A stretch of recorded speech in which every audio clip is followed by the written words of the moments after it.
Саламатсыздарбы, урматтуу телекөрүүчүлөр. Бүгүн сиздерге йоганын көнүгүүлөрүн көрсөтүп бермекчибиз. Ошо йоганын биринчи Сурей намаскар деген күн менен саламдашуу деп которулат. Ошол көнүгүүсү жанагы йогага даярдай турган көнүгүү.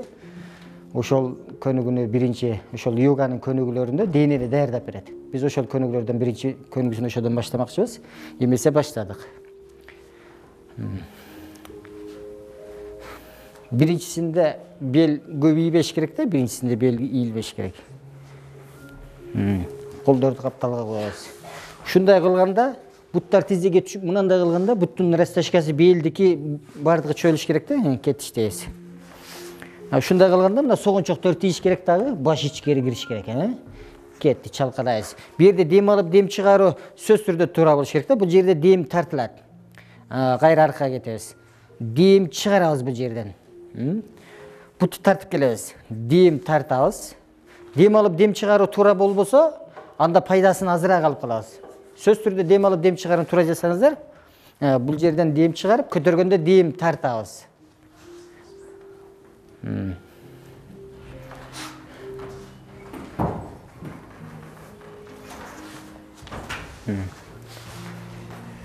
Колду мынандай тегиз коюңуздар, тегиз коюп жасаңыздар. Бошунча мына тизенин аркасына күч келсин. Мына жактан чоюп көтөрүңүздөр да. Чоюп. Анан чоюп чөстөр. Дем чыгарганча чөсүз. Бул йоганын биринчи көнүгүүсү да, бул денени чоюп, денени жибитип, омурткаларды жибитип, йогага даярдап коюш керек да. Себеби бул йогадагы жана омуртканы бураган көнүгүүлөр бар да.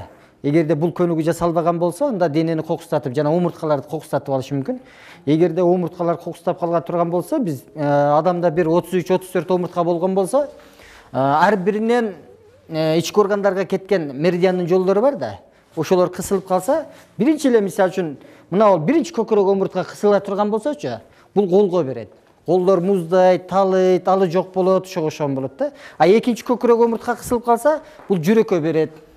Ошентип бардык органдар менен байланыш бар да, ошон үчүн омурткаларды биринчи даярдап алышыбыз керек. Бул көнүгүүнү дем алып, дем чыгаруу менен туура жасаган болсок, денени ушунчалык жибитип берет. Йоганын көнүгүүлөрүндө дем алып, дем чыгарууга аябай көп басым жасашат да. Себеби биз качан дем алып, дем чыгаруубуз бузулганда гана бизде оору башталат да. Качан дем алуубуз бузулат? Биз кыймыл аракет токтоп, бир жерде отуруп калганыбызда, офисте отурабызбы, же үйдө отурабызбы, ошондон баштап дем алуубуз бузула баштайт. Дем алуудан гана биз эң күчтүү энергияны биз дем алуудан алабыз да. Ал эми дем чыгаруудан дене тазаланып турат. Ар бир дем чыккан сайын денедеги уузаттар, мына Сурей намаскар деген көнүгүүдө айтат да, табигый жол менен денедеги уузаттар сыртка чыгып турат дейт да. Ар бир чыккан выдох аба менен, тер менен, бөйрөк аркылуу, мисалы үчүн сааралар менен ушинтип дене тазаланып турат. Ушуну биринчи келген адам 3 жолудан иштейт. Анан кийин 5 жолудан, анан 7, 9 жолдан жасап туруп, анан күнүнө 12 жолудан жасаганга жеткирип алган болсо, ушунун өзү эле башка йоганын көнүгүүлөрүн жасап алса делечи, ушунун өзүн эле жасап жүргөн болсо, үзбөй, эртең менен, мисалы үчүн түндө суктаганыбызда омурткалар аябай катып калат да. Катып калган омурткаларды саар менен ушул Сурей намаскар деген көнүгүү менен жибитип алып туруп ишке чыгып кете турган болсок, биздин ишибиз дагы көңүлдүү болот. Эми кечке отуруп, тикабыздан туруп, омурткалар басылып, дагы катып калган омурткаларды кечкурун дагы ушинтип чоюп койгон болсокчу, биз жанагы көп оорудан алыс болобуз. Биз мостикке түшө алган болсок дейт да, белибиз жакшы ийилген болсок, омуртка аркылуу оорулардан алыс болобуз дейт да. Азыр ушуну күнүгө биринчи жан келген адамдар азырактан жасайт. Азыр мына бардыгы 12 жолдан жасайт. Анан бул көнүп калгандан кийин эч канча кыйынчылыгы жок. Буну жашыбы, карысыбы, 70ке чыккан эжелер дагы бар. Бул эртең мененки группаларга да келет, бул кечки группаларда. Ошолордун бардыгы ушул көнүгүүлөрдү 12 жолдан жасашат. Спорт менен машыкпайлы, биз сөзсүз түрдө мына йоганын көнүгүүлөрү менен омурткаларды жибитип, денени жибитип, буттардын растяжкасын кылып, ушинтип денени жибитип алып туруп, анан башка спортко өтүп кете турган болсокчу, бул аябай сонун ийгилик жаралат. Мисалы үчүн көп спортсмендерде дыхания жакшы болуш керек да. Дыханияны жакшыртыш үчүн, дем алууну жакшыртыш үчүн спортсмендер чуркайт, башка кылат. Ал эми йоганын көнүгүүсүн жасаган болсо, дыханиясы андан дагы жакшы болот да.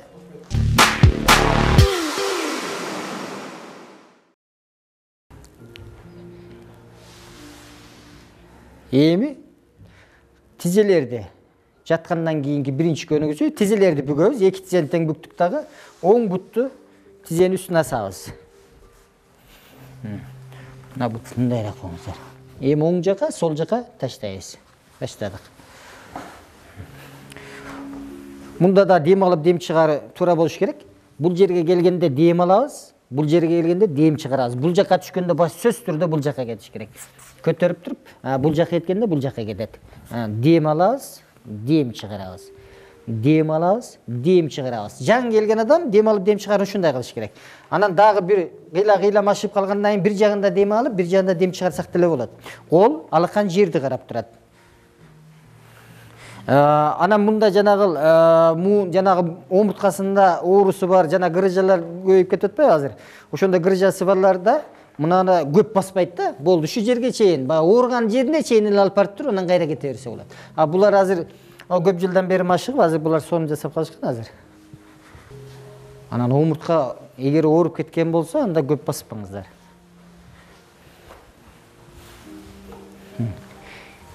Мойын омуртканы бураңыздар.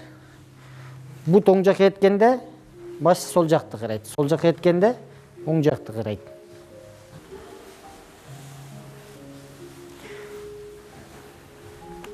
Анан өтө булкуп жасабаш керек, мында сезип жасаш керек. Йоганын көнүгүүлөрүндө көп эле дененин кыймыл аракеттин кооздугун эмес, бул ички сезим менен, аң сезим менен иштеш керек да. Көрүүнү дагы, угууну дагы ички багытта кыла дейт да. Биз ошентип көрүүнү дагы, угууну дагы ичке багыттап, аң сезим менен иштей турган болсок, биз өтө йогада чоң жетишкендикке жетебиз да. Анан эми болду. Буттарды тизени бүгүп туруп, анан таштайбыз. Буттарды таштап, бошотобуз. Бошотуп туруп, мындай оңой көнүгүүлөрдү азырактан эле салсак болот. Эми эки тизени тең бүктүк. Эки тизени тең бүктүк, колду. Эми баштадык. Бул жерде, бул залда шерезден бир күнү йога болсо, бир күнү тайцзи болот да. Азыр йога менен тайцзинин айырмачылыгы бул экөөнүн ой максаты бир. Экөөнүн да тең мына бул аң сезимди башкаруу, акыл эсти башкаруу. Бирок көнүгүүлөрү гана башка. Йогада денени чыңап, денени күчтүү кылганга аракет кылат да, дем алып, дем чыгарууга көбүрөөк мунулат. Тайцзиде болушунча денени жумшарткыла дейт да. Мындай деген сөз бар. Дене күчтүү болсо, урух салабыйлап кетет дейт. Урух күчсүздөнөт, дене жумшак болсо, урух күчтүү болот дейт да. Ошон үчүн денени катырбаш керек. Биз качан дененин сырткы катмарлары катып калганда, ички энергия айланбай калат. Ички энергия айланбай калдыбы, анда биз оорулар менен күрөшө албай калабыз. Сырттан кандай вирустар кирбесин, биз ошолорго каршы күрөшүп турган, ошолорду өлтүрүп турган биздин ичибиздеги жанагы жылуулук энергия болуп саналат. Мына бутты бириктиргенде. Биз ошол ички энергияны башкарганды үйрөнүшүбүз керек да, ошону айлантканды үйрөнүшүбүз керек. Биз ошол денебизде кеңири айланып турган болгон болсо, анда биз эч качан сырттагы жаман нерселер бизге зыян келтире албайт. Ал тургай жанагы көз тийүү, кирне кирүү дегендер дагы бар да. Эгерде энергия айланып турган болсо, ошол нерселерден да сактанат да.